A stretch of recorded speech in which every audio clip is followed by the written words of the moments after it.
What's going on, guys? Killer 6 back with another legendary item guide for you. Today we're going to go take on the Skull Orchid over here in Carcadia Burns in the grindstone of the worthy. So from the rustical hurl silo, as you can see right there, we're just going to take our grappling demoflachi and I'm going to double jump and I'm going to head for this mountain right here. I'm going to grab this ledge, and from here you are right at the spot you need to be. You can see it right there. It's an auger mine, and I'll show you again on the map where that's at. Right here on your map, again, we're inside of Carcadia Burn, just a little bit southeast of the rustical hurl silo. You can see it's a little bit northwest from Dominion, and just a little bit above our Pango Bango farm that we did in a previous video. So you do need to be able to see the auger mines in order to go in here. But then once you get in here, everything else is pretty straightforward.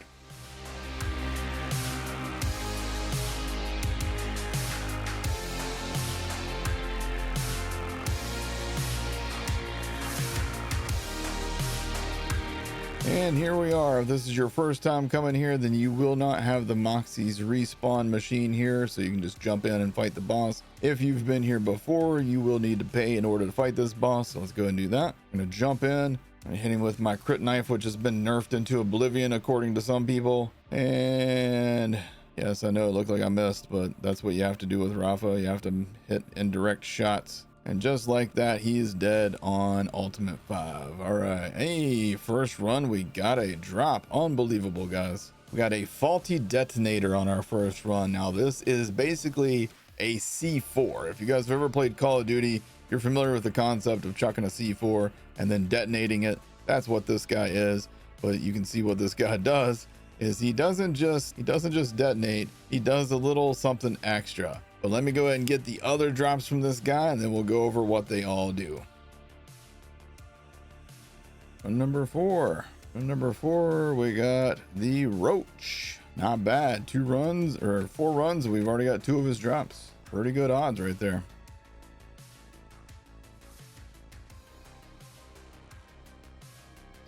Please. And there we go. All 3 of his drops in less than 10 runs. That is insane luck for one of these bosses for me. I usually do not get anywhere near that lucky. So let's go ahead and start with this guy right here, the Oak Aged Cask. This is a Jacobs manufactured shield. These are very strange to me. I am still kind of confused about these things in general, but as you can see, the capacity on this one 18,445 with 1 armor segment, and the armor damage reduction is 24%. This one has a cryo resistance built in on it, and the reason this thing has such a huge capacity is that it has a turtle and a capacity roll, so 50% bonus capacity plus the 40% shield capacity and minus 10% maximum health roll from these 2 perks.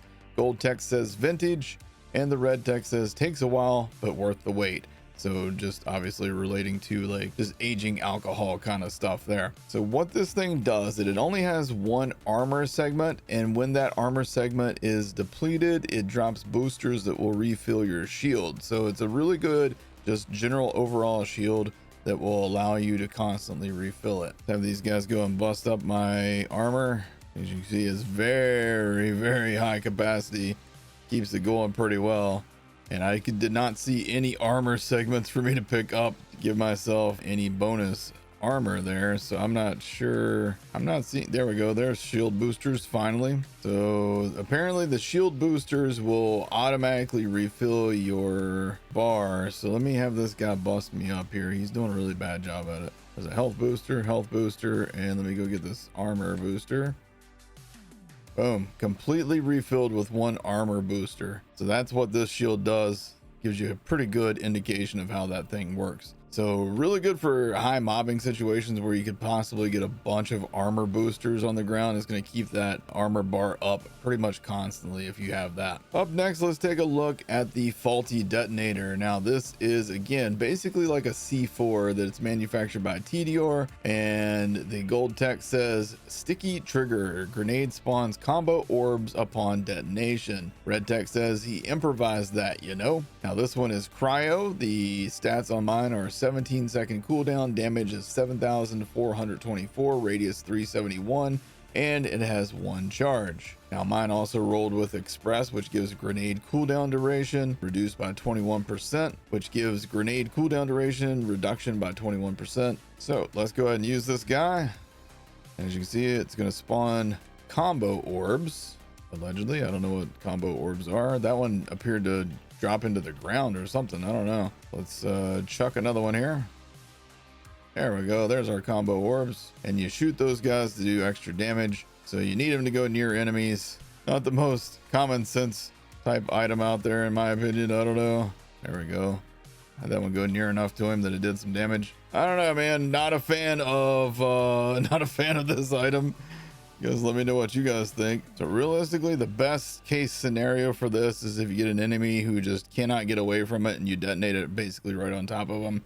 That's going to be about the best use for it. All right, and finally, our last item from this boss is the Roach. Now mine is a kinky Roach. Yours might be a Mormon Roach for all I know. The DPS on this guy is 2,160, base damage 1,537, 67% accuracy, reload time is 1.8 seconds, 2.4 shots per second, and a 6 mag on this one. You can see it does have splash radius. The gold text says flesh eaters. It shoots eggs that hatch flying roaches when attached to flesh, living or dead. And the red text says he was the raddest roach. Now this gun is not one of my favorites. I can tell you that already. I've used this thing for a little while now and I just cannot seem to enjoy it no matter what I do. As you can see, I shot that person up. We wait for the roaches to fly around, then they come back, and eventually like 4 of them hit him. It's basically like a Torgue sticky weapon with a massive amount of delay on it. So I don't know, I'm sure that there is some build out there that could totally take advantage of a gun like this, but I can't think of it. Now one thing that I do love about this gun is the reload animation. Watch my hand. It shrinks as it reloads. That is one of the coolest reloads in the game. I love that. That's about the only thing I like about it though, so keep that in mind. This is one of those guns that you either love it or hate it. I don't think there's gonna be too many people who are like, it's all right. And I genuinely can't see a situation where this is going to be a dominating kind of weapon. So I don't know. You tell me what you guys think of it in the comment section down below. Basically, long story short for this boss is don't bother. The Oak H Cask is it's a good shield, especially if you can get it with capacity rolls like I got, but otherwise I wouldn't stress over it. The faulty detonator, not even remotely like a top 20 legendary grenade mod in my opinion. And then the kinky Roach, probably not even a top 10, top 20 pistol in the game. So definitely you can avoid this boss and you won't be missing much of anything. Appreciate you guys watching. I'll see y'all in the next one. Take care.